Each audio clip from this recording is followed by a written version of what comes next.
My job is really to be a priest for the priests. Here they are working with thousands of people, but who's really there for them? There's a range of services, from the young priests all the way to those who are retired. For the younger guys, really, I think my major contribution there is to be encouraging and to be available for them when they need consultation. Retired priests, I'd say, biggest needs that they have are really health concerns. Part of my job is to make sure that they have the resources available to them. I mention this to lay people, oh my gosh, they immediately say, oh, I'm so glad you're doing that. That's so important. I'm Senior Anton Deckery, and I've been retired now for about 6 years. 1962 I was ordained, and I've been at the Diocese of St. Petersburg ever since it was formed, 1968. So it's 51 years basically.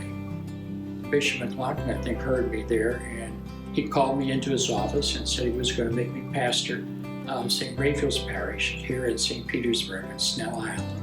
And I was there 25 years. I went to Blessed Trinity Parish in South St. Petersburg. And I was there until I hit the age of 75, which was about 6 years ago. And then I retired. I stayed on in the parish, and I helped out on Sunday and weekday masses, and did a little other things around here, confessions, and what a priest usually does. September, I fell, and I tore the rotator cuff of my right shoulder here. And I tried to get by without going for the surgery, but it seemed like I did as much as I could with the exercises, but it didn't work. The care they give here is great. The caregivers are very, very concerned, very polite.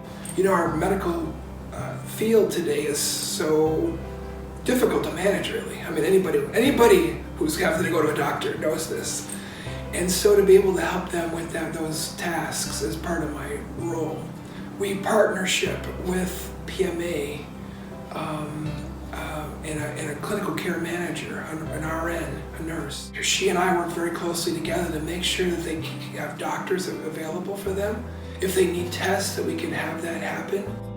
Thank you so much for your generosity to the Annual Pastoral Appeal that makes ministries like the Ministry to Priests possible.